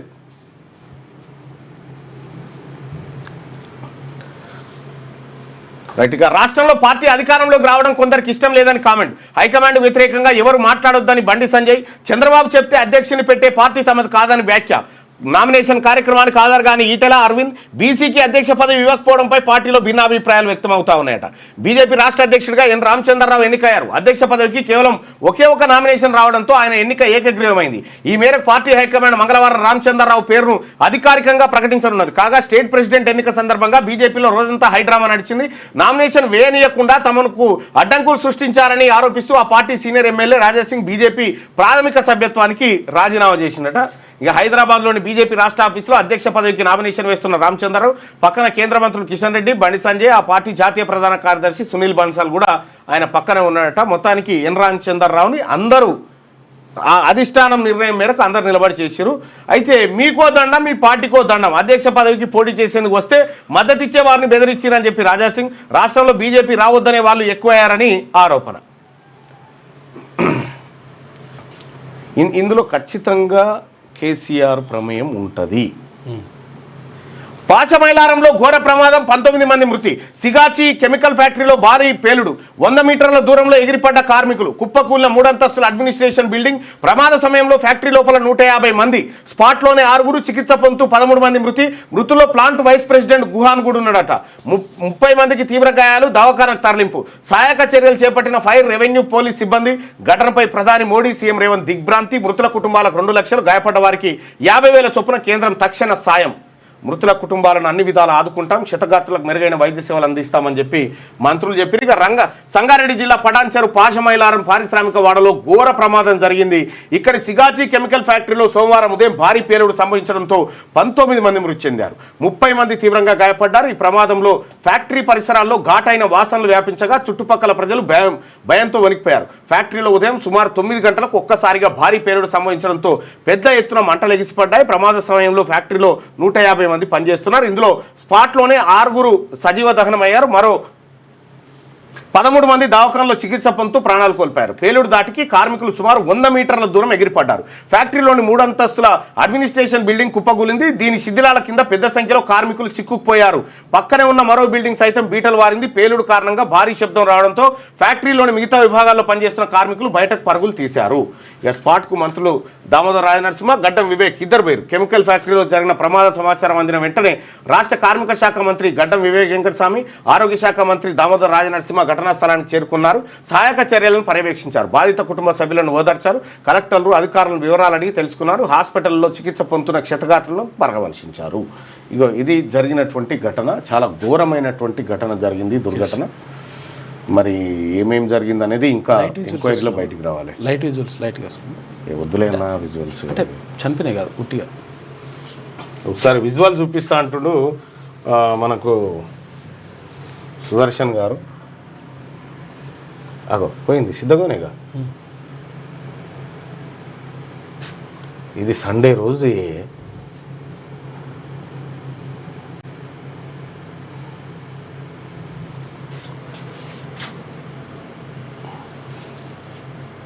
ఇవేనా విజువల్స్ అన్నీ? ఇవన్నీ విజువల్స్. ఇదిగో దట్టమైన పొగలను అలుముకున్నాయి. చాలామందికి గాయాలైపోయినాయి.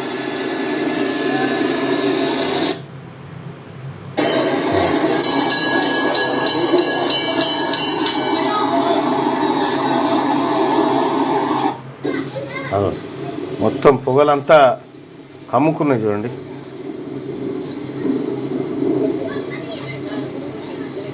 అత్యంత దారుణంగా జరిగింది ఈ ఘటన.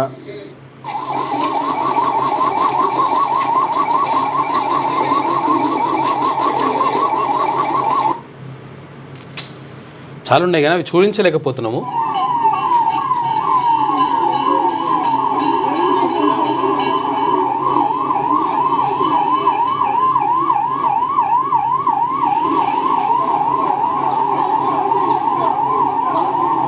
ఘోరం పాపం. రామచంద్రరావు గారు ఏమంటా ఉన్నాడు? ఇదేగా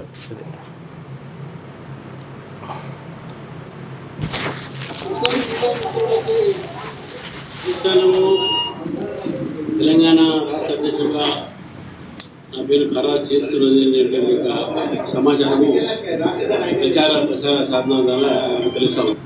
ఆయన ఏది నామినేషన్ వేసే కంటే ముందు కార్యక్రమం అదంతా. ఇక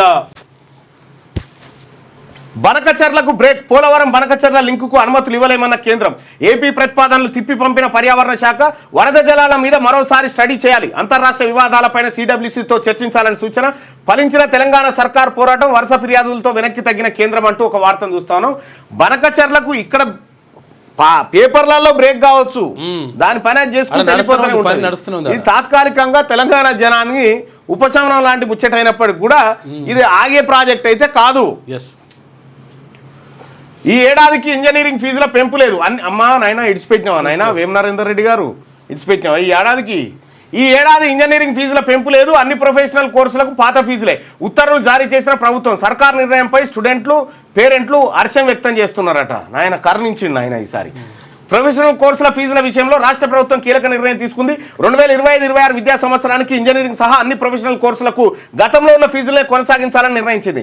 దీంతో ఇంజనీరింగ్తో సహా ఇతర వృత్తి విద్యా కోర్సులో చేరాలనుకునే విద్యార్థులు వారి తల్లిదండ్రులకు భారీ ఊరట లభించినట్లయింది. ఇక ఈ మేరకు విద్యాశాఖ కార్యదర్శి యోగితా రాణా సోమవారం ఉత్తర్వులు జారీ చేసిరట. ఈ ఏడాది ఇంజనీరింగ్ ఫీజులు పాత ఫీజులే. ఫీజులు అవే కానీ డొనేషన్లతో వచ్చింది బాధ. ఇష్టం వచ్చిన ఫీజులు వసూలు చేద్దాం. డొనేషన్లు 15 లక్షలు 20 లక్షలు అడ్డగోలుగా డొనేషన్లు. అర్రాస్ పాట లెక్కున్నది ఇష్టం వచ్చినట్టుగా. దేశానికి రోల్ మోడల్గా అంగన్వాడీలు. పౌష్టికాహారం టీచింగ్లో అగ్రగామిగా ఉండేలా కార్యాచరణ. సీఎం రేవంత్. కొత్త టెక్నాలజీతో కంటైనర్ మొబైల్ అంగన్వాడీలు. తల్లిదండ్రులకు భరోసా కల్పించేలా ఉద్యోగుల వేతనాల నుంచి వాటా 10 నుంచి 15% కట్ చేసేలా పరిశీలించాలి. రవాణా, దేవాదాయ, ఐటీ సహా వివిధ శాఖల్లో ట్రాన్స్జెండర్ల సేవలు. దివ్యాంగులకు అండగా ప్రభుత్వం. సంక్షేమ శాఖలపై సీఎం సమీక్ష నిర్వహించిందట. ఇక రెమిటెన్స్ ట్యాక్స్ పై ట్రంప్ వెనక్కి తగ్గిండు. 3.5% నుంచి 1% తగ్గింపు. బ్యాంక్ అకౌంట్స్, తర్వాత డెబిట్ క్రెడిట్ కార్డుల ద్వారా జరిగితే నో ట్యాక్స్ అంట. క్యాష్ మనీ ఆర్డర్, తర్వాత క్యాషియర్ చెక్స్ ద్వారా చేసే రెమిటెన్స్కు మాత్రమే వర్తింపు. ఇక ఎన్ఆర్ఐలు, H1B వీసాకు సంబంధించి సిబ్బంది, తర్వాత ఇండియన్ స్టూడెంట్స్కు ఊరట లభించిందంట. కొంచెం తక్కువ వేసినట పైసలు. రికార్డు స్థాయిలో 95% రేషన్ పంపిణీ. 3 నెలల కోటాను ఒకేసారి అందించిన సివిల్ సప్లై శాఖ. గతంలో ఎన్నడూ 85% మించలే. హైదరాబాద్లో 103%, మేడ్చల్లో 113%, రంగారెడ్డిలో 13% అందిన రేషన్ మళ్ళీ సెప్టెంబర్లోనే పంపినట్టు. అప్పుడు 3 నెలల దాకా రేషన్ లేదుగా. 3 నెలలు ఒకటేసారి ఇచ్చేసారు సన్నబియ్యం. ఇక తీన్మార్ చూస్తే ఇవన్నీ మా ఘనతే అని కేసీఆర్ అంటా ఉంటే, రక్షణ భూముల ఒప్పందం, ధాన్యం ఉత్పత్తిలో నెంబర్ 1 మేమే మా ఘనతే అని అంటే, తెలంగాణలో మలబార్ గోల్డ్ ప్లాంటు అని చెప్పి వీళ్ళు అంటుంటే, కాళేశ్వరం అప్పులు, ఫోన్ ట్యాపింగ్, తర్వాత ఈ రేసు అప్పులు, మన్ను మశాడం, ఇది కూడా మీ ఘనతనే వెతుకుతున్నారు. ఒకసారి ఆంధ్రజ్యోతిలో ఉన్న వార్తలు చూద్దాం. ఇంజనీరింగ్కు పాత ఫీజులే.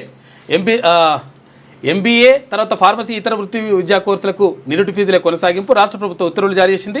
సుప్రీంకోర్టు, హైకోర్టు ఆదేశాలకు భిన్నంగా కళాశాలల ఫీజుల పెంపు ప్రతిపాదనలు, పరిశీలనకు ప్రత్యేక కమిటీ ఏర్పాటు. ఇతర రాష్ట్రాల విధానాలపైన supreme court, high court right to education act implement చేయమని చెప్తా ఉందిగా, అది చేయరు. ఎందుకంటే అది BC SC ST పిల్లలకు చెందాల్సింది కదా, అది చేయరు. ఈ ఫీజులు ఇప్పుడు ఫీజుల పెంపు కార్యక్రమం. ఇప్పుడు ఫీజులు మీరు సార్ మీరు ఫీజులు పెంచితే మరి మేము అంతా ఇంజనీరింగ్ కాలేజీలో మన రెడ్డి గారులు అంతా కలిసి కొంత జమ చేసి మరి ఇస్తారు, మరి దానికి ఓకేనా అంటే పరిశీలించినట్టున్నాడు మాకు కొద్దిసేపు. పెంపు ప్రతిపాదన ఇంకా అట్టే సజీవంగా ఉందని నిన్న మన పేపర్లు వచ్చిండే. ఈ దుకాణం ఏదో జరుగుతుంది అనగానే మళ్ళీ ఇక అమ్మో బదనాం అవుతామని మళ్ళీ తర్వాత విషయం ఏంటంటే ఇప్పటికే ఎక్కువ ఫీజులు ఉన్నాయి, మరి తగ్గించే ప్రతిపాదన ఎందుకు పెడతలేరు? ఇప్పుడు పెంచుడు విషయం చర్చిస్తారు కానీ మరి తగ్గించాలి కదా, అసలు ఫీజులు ఎక్కువ నేను అంటున్నారు కదా. రసాయన పరిశ్రమలో పేలుడు, 20 మంది దుర్మరణం, మరో 14 మంది కార్మికులు గల్లంతు, కాలిన తీవ్ర గాయాలతో 30 మంది ఆసుపత్రిలో, వారిలో 16 మంది పరిస్థితి విషమం. సంగారెడ్డి జిల్లా పాశమైలారం పారిశ్రామిక వాడలో ఘోరం. డ్రైయర్ పేలడంతో ఎగిసిన అగ్నికిలలు, 2 కిలోమీటర్ల మేర కంపించిన భూమి, కుప్పగూలిన పరిశ్రమ గెస్ట్ హౌస్, అందులో ఉన్న జనరల్ మేనేజర్ మృతి. పేలుడు సమయంలో విధుల్లో 155 మంది, ముద్దలుగా మృతదేహాలు.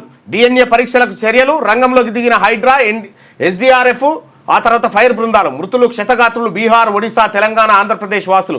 ఘటనా స్థలిని సందర్శించిన మంత్రులు దామోదర, వివేక్, మాజీ మంత్రి హరీష్, CS నేతృత్వంలో విచారణ కమిటీ. ఘటనపై సీఎం దిగ్భ్రాంతి. ఇవాళ సందర్శించబోతా ఉన్నట్టు ముఖ్యమంత్రి. కాలిన గాయాలతో, తీవ్రంగా కాలిన గాయాలతో అంబులెన్స్లో కార్మికులను ఇక్కడ చూడొచ్చు. ఏం బతుకుతారు ఇక, ఈ ఘోరం.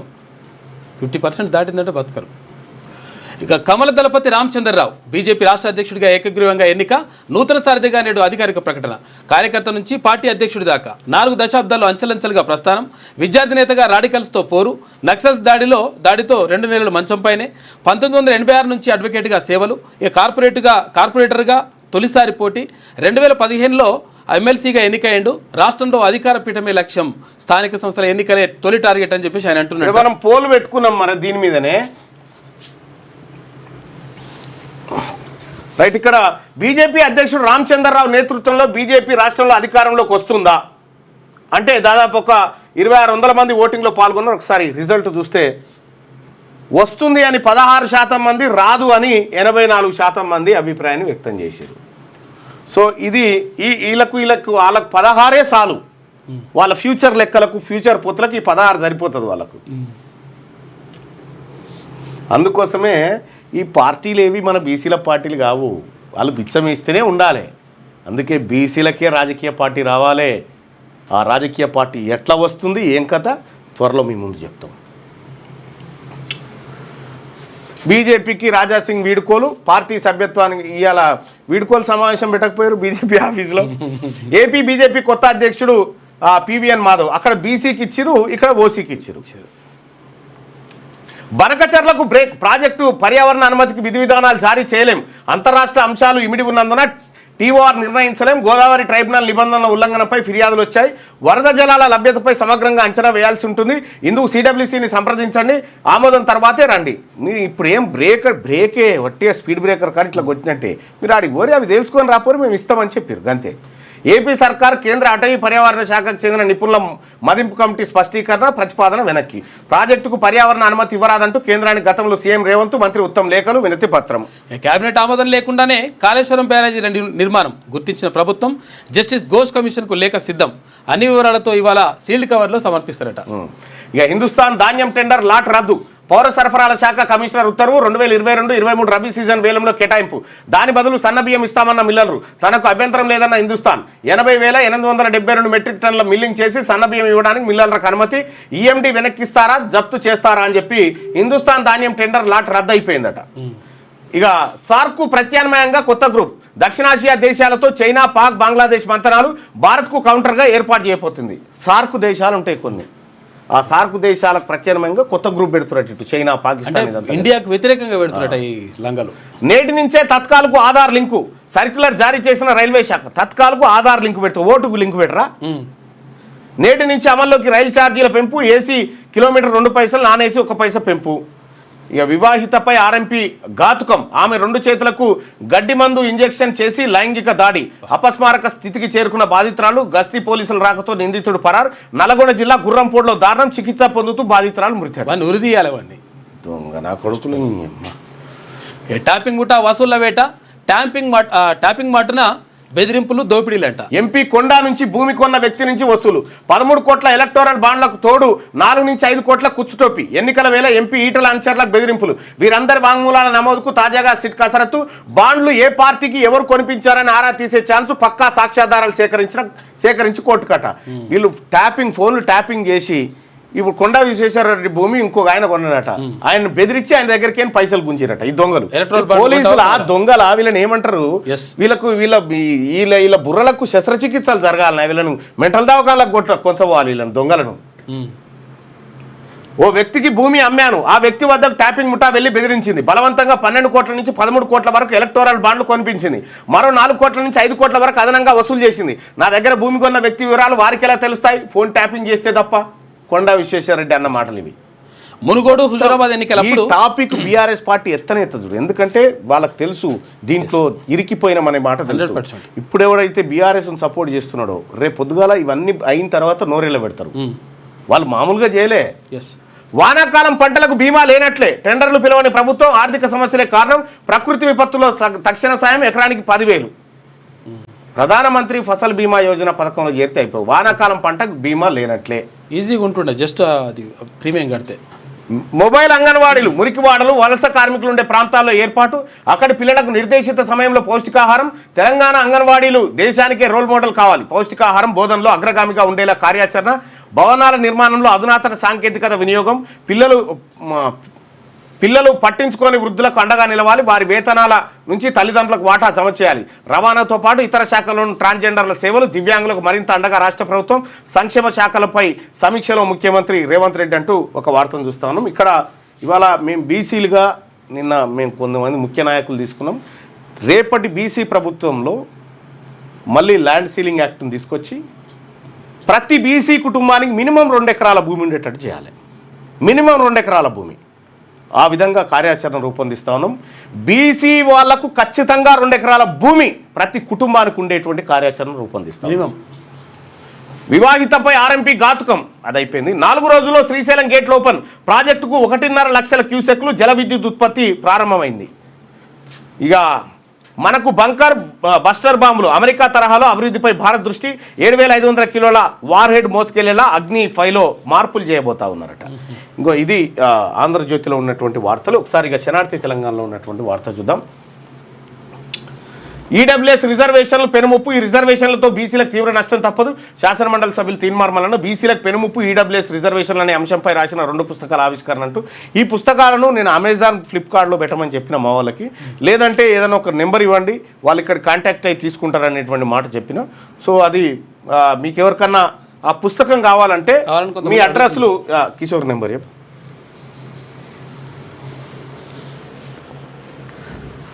నీ నెంబర్ ఏం నువ్వు ఎత్తవుగా, వదిలే నువ్వు ఎత్తవు.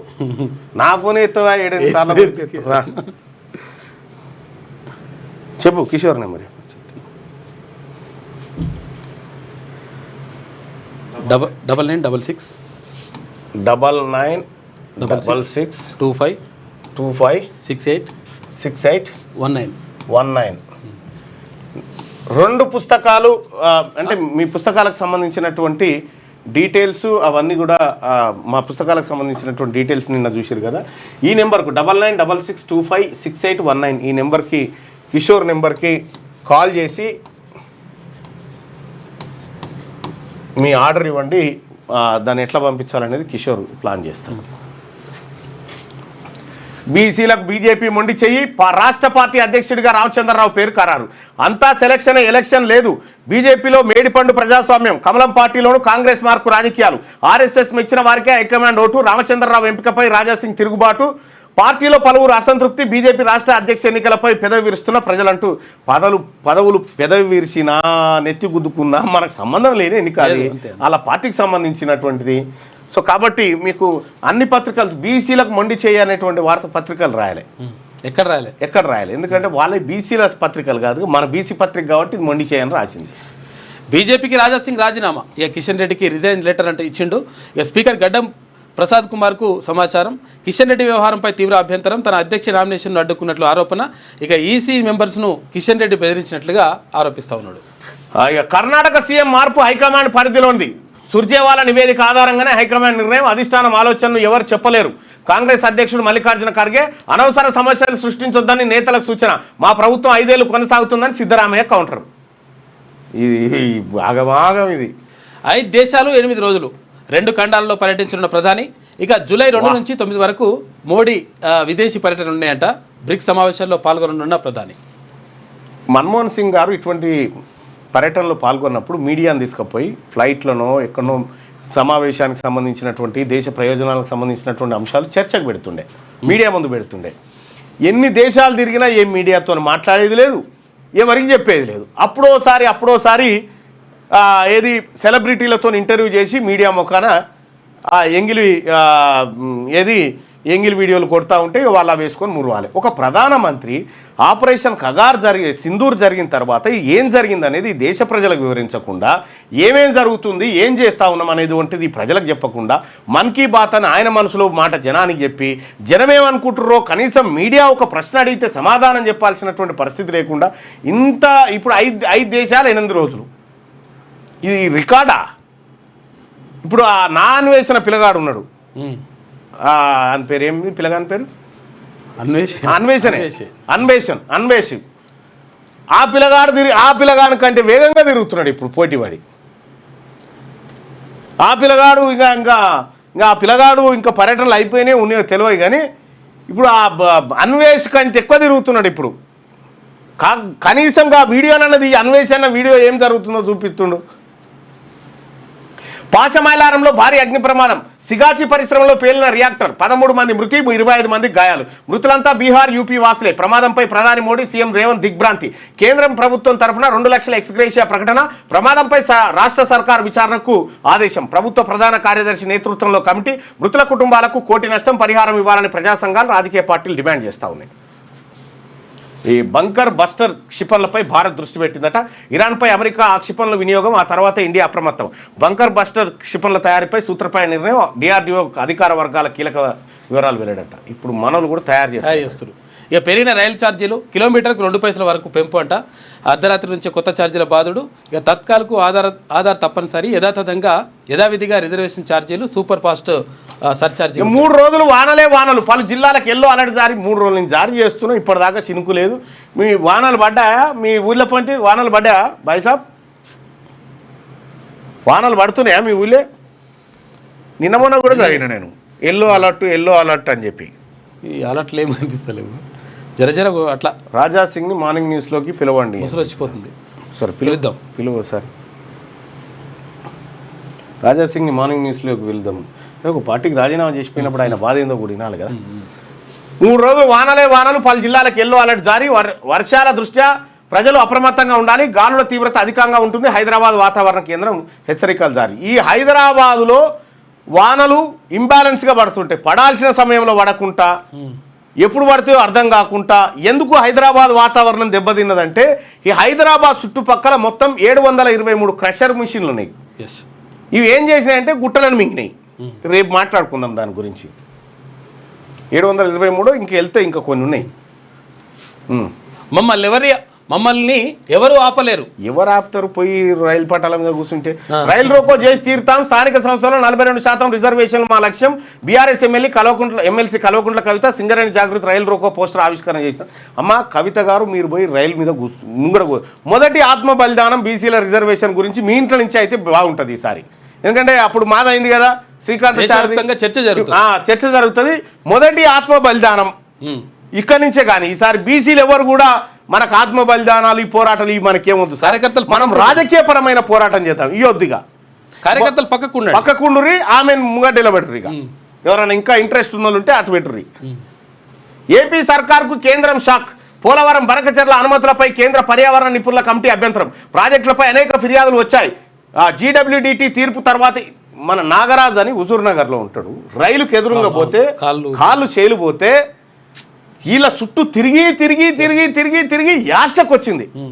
యాస్టకు వస్తే నేనే ఇడికి పిలిచి తోచిన సాయం చేసి నిన్ననో మొన్న నిమ్స్లో ఏదో ట్రీట్మెంట్ ఉంటే 2.5 లక్షల రూపాయలకు సంబంధించినటువంటి ఎల్ఓసి ఇచ్చి ట్రీట్మెంట్ చేయించుకుంటా నేను చూస్తూ ఉన్నా. ఇలా నమ్ముకొని గతంలో పోతే మనోని పరిస్థితి గది.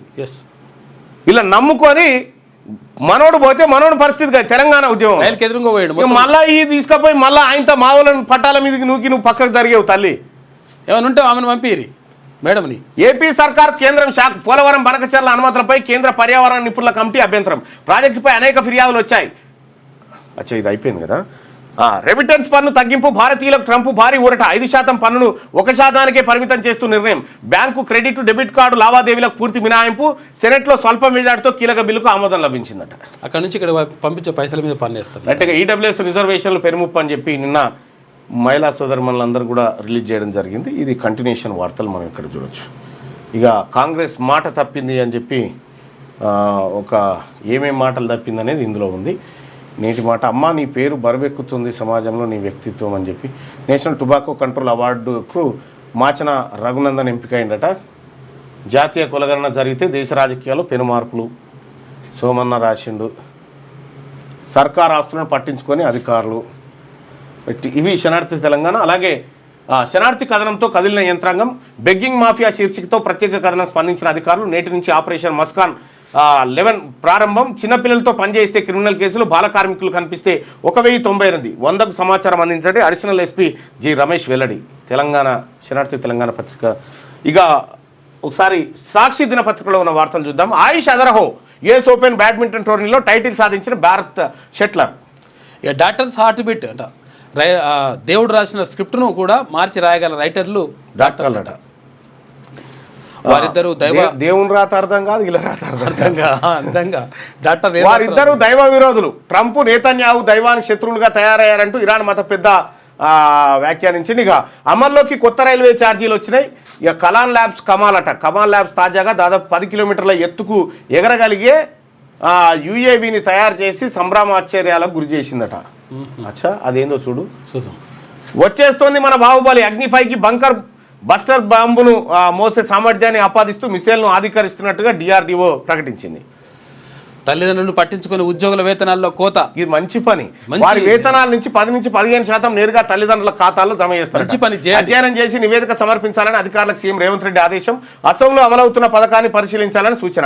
రవాణా, దేవాదాయ, ఐటీ సహా వివిధ శాఖల్లో ట్రాన్స్జెండర్ల సేవలు, దివ్యాంగులకు మరింత అండగా ప్రభుత్వం సంక్షేమ శాఖల సమీక్షలో ముఖ్యమంత్రి అంటూ ఒక వార్తను చూస్తా ఉన్నాం. తల్లిదండ్రులను పట్టించుకొని ఉద్యోగులు, ఆయన టీచర్ ఉంటాడు, పోలీసు ఉంటాడు, వీళ్ళు ఏం చేస్తారంటే తల్లిదండ్రులను వీళ్ళకి రాగానే తల్లిదండ్రులను నిడిచిపెట్టి వాళ్ళ ముసలాళ్ళు అయితే వాళ్ళని పక్కకు పారేస్తారు. అటువంటి వాళ్ళకి ఏం చేస్తారట అంటే ఇప్పుడు ఈ కొడుకు చేసే జీతంలో 10 నుంచి 15% కట్ చేసి తల్లిదండ్రుల బ్యాంక్ అకౌంట్లో వేస్తారట. బెస్ట్ అదిగా. ఇది ఓకే, ఇంతవరకు ఓకే. మరి పూటకు గతి లేని కొడుకు సంగతి ఏంది? పూటకు గతి లేని కొడుకు కూడా ముఖ్యమంత్రి గారు మంత్రులు, ఎమ్మెల్యేలు, ఎమ్మెల్సీల జీతాలకే 5% కట్ చేసి వీళ్ళకి వేయాలి. మనం కమల దళపతి రామచంద్రరావు బీజేపీ రాష్ట్ర అధ్యక్షునిగా నామినేషన్ వేసిన మాజీ ఎమ్మెల్సీ. బతుకులు బుగ్గి. ఫార్మా పరిశ్రమలో భారీ పేలుడు. ఈ ఫార్మా పరిశ్రమలు ఎవరియా? మళ్ళీ మన ఏం కాదు, మన పరిశ్రమలు కాదు. గత సీన్ మనకెక్కడిది? 16 మంది కార్మికులు, ఉద్యోగులు దుర్మరణం. 36 మందికి కాలిన కాయలు, పలువురి పరిస్థితి విషమం. కుప్పకూలిన భవనాల శిథిలాల కింద మరికొందరు. మృతుల సంఖ్య పెరిగే అవకాశం. సంగారెడ్డి జిల్లాలోని సిగాచి కంపెనీలో రియాక్టర్ పేలడంతో ప్రమాదం. చెల్లాచెదరుగా ఎగిరిపడిన కార్మికులు, ఛిద్రమైన శరీరాలు. అగ్నికిరణలో పలువురి సజీవ దహనం. సమీప ఆసుపత్రులకు క్షతగాత్రుల తరలింపు. మృతుల్లో ఎక్కువ మంది ఒడిశా, బీహార్, యూపీ వారే. అర్ధరాత్రి వరకు కొనసాగిన రెస్క్యూ ఆపరేషన్. ఘటనా స్థలాన్ని, ఆసుపత్రులను సందర్శించిన మంత్రులు. నేడు సీఎం రాక. ప్రధాని మోడీ, సీఎం సహా ప్రముఖుల సంతాపం. పరిశ్రమల్లో ప్రాణాలు, గాలిలో దీపాలు. పారిశ్రామికీకరణతో పాటే పెరుగుతున్న ప్రమాదాలు. 5 ఏళ్లలో 600కు పైగా ప్రమాదాలు. 1116 మంది మృతి. రసాయన ఔషధ పరిశ్రమల్లోనే ఎక్కువగా. డైరెక్టర్ ఆఫ్ ఫ్యాక్టరీస్లో ఇన్స్పెక్టర్ల కొరత ఏర్పడ్డదట. మీకో దండం, మీ పార్టీకో దండం. బీజేపీ సభ్యత్వానికి ఎమ్మెల్యే రాజాసింగ్ రాజీనామా చేసిండు. రైట్గా అన్ని కోర్సులకు పాత ఫీజులే కరుణించిర్రు. మనం నిన్న మొన్న చేసినాం కదా. దాంతో బనకచర్లకు బ్రేక్ పడ్డదని చెప్పి తాత్కాలిక బ్రేక్ అది ఇది టొయోటా. ఇక అటు ఈ బీఆర్ఎస్ పోరాటం చూడు. బనకచర్ల బ్రేక్ అని బీఆర్ఎస్ పోరాటం, బీసీ పోరాటం ఏదో మరి. రైట్గా బనకచర్లకు నో అనుమతులు ఇవ్వలేమన్న పర్యావరణ నిపుణుల కమిటీ. ఏపీ టీఓఆర్ తిరస్కరణ. ఫలించిన బీఆర్ఎస్ పోరాటం. మంచి జరిగితే ఇలా ఖాతా వెంటనే ఫలించిన పోరాటం అంటారు. ప్రాజెక్టుపై రాష్ట్రాల నుంచి అనేక అభ్యంతరాలు. నిజంగా బనకచర్ల కడితే ఇప్పుడు కేసీఆర్ రాజీనామా చేస్తున్నా ప్రతిపక్ష నాయకుడికి? చేస్తాడు. నీటి కేటాయింపులకు విరుద్ధమైన ఫిర్యాదులు. వరద జలాలపై సమగ్ర అధ్యయనం చేయించాలి. ముందస్తుగా అంతర్రాష్ట్ర అనుమతులు పొందాలి. స్పష్టం చేసిన కేంద్ర అటవీ పర్యావరణ శాఖ. తాత్కాలికంగా ప్రాజెక్టు నిర్మాణానికి బ్రేకులు. తాత్కాలికంగా ఇప్పుడు మళ్ళా కడితే బీఆర్ఎస్ ఫెయిల్ అయినట్టే కదా. ఇక బీజేపీలో అధ్యక్ష ముసలం చిత్తు రేపిన రాష్ట్ర సాధారణ ఎన్నిక. కొత్త చీఫ్గా రామచంద్రరావు. ఒకే ఒక్క నామినేషన్ దాఖలు. అధిష్టానం ఎంపిక నిర్ణయంతో ఈటల అరవింద్ గ్రూపులకు షాకు. పార్టీకి రాజాసింగ్ రాజీనామా. ఫీజు కడితేనే డిగ్రీ అడ్మిషన్, ఏడాది చెల్లిస్తేనే ప్రవేశం అని చెప్పి కాలేజీలు అంటారు. కడతందుకు పోతే అన్నే కూర్చుంటాడు. ఎట్టి పరిస్థితులు కట్టనీయాడు కేసీఆర్. చేసుకోనైనా సరే బనకచర్ల కట్టనీయాడు తప్ప ఇంకో మాట తప్పడు. అన్నం ముందు నుంచి ఈడ్చుకెళ్లారు. రాత్రిపూట కాంగ్రెస్ సర్కార్ అరాచకం. BRS social media warrior arrest. Party ట్వీట్ను రీట్వీట్ చేయడమే నేరమట. హైదరాబాద్లో ఇంటి నుంచి శశిధర్ గౌడ్ అరెస్టు. కరీంనగర్కు తరలింపు. రోజంతా ఠాణాలోనే పరామర్శకు వెళ్ళిన బీఆర్ఎస్ నేతలు అడ్డగింత. ఎట్టకేల కోర్టుకు 8 రోజుల రిమాండ్ అట. ఇదిగో ఇంటి అన్నం తింటుంటే ఇంటి ముంగడికైనా గుంజుకొని పోయారట. మరి ఎందుకు తోలిస్తున్నావు అమ్మా దాడులకు? మనకేం సంబంధము? ఆ దొరలు కొట్టుకుంటే కమ్మోళ్ళు వాళ్ళు అప్పర్ క్యాస్ట్, వీళ్ళు అప్పర్ క్యాస్ట్. మనకేం గర్జు పట్టిందని మన పోరగాలను తోలుతా ఉన్నారు. అది పాశమైలారంలో పెను విషాదం. పేలిన కెమికల్ ఫ్యాక్టరీ రియాక్టర్. 12 మంది దుర్మరణం. మరో 34 మందికి తీవ్ర గాయాలు. ఇక అరాచకాన్ని సహించం. బీఆర్ఎస్ పై ఓ వర్గం మీడియా దుష్ప్రచారం. వ్యక్తిత్వ మీరు చేసిన అరాచకం ఇంకేవడం చేసిండా ఈ భూమి మీద ఉన్నదా? అందుకే బీఆర్ఎస్ పార్టీ గుర్తింపును రద్దు చేయాలి ఎన్నికల సంఘం. వీళ్ళని మళ్ళీ ఎన్నికల్లో పోటీ చేయకుండా చేయాలి. ఇక ఇప్పుడు రేపు బనకచర్ల కట్టినా ఇంకేమైనా చేసినా హరీష్ రావుది, కేసీఆర్ది బాధ్యత అన్నట్టు, ఎందుకంటే వీళ్ళ వల్లనే ఆగిందట ఇప్పుడు. వాళ్ళిద్దరు ఆడే ఉంటారు. మళ్ళీ అది కట్టినంటే వీళ్ళ పోరాటం ఫెయిల్ అయినట్లు లెక్క చూడరు ఇలా పని చేయాలి ఎన్నికలలో. ఇంతే. కేటీ రామారావు వార్తలు వస్తున్నావు నిన్న పెరిగిన రైలు ఛార్జీలు ఇవి కనిపిస్తారు.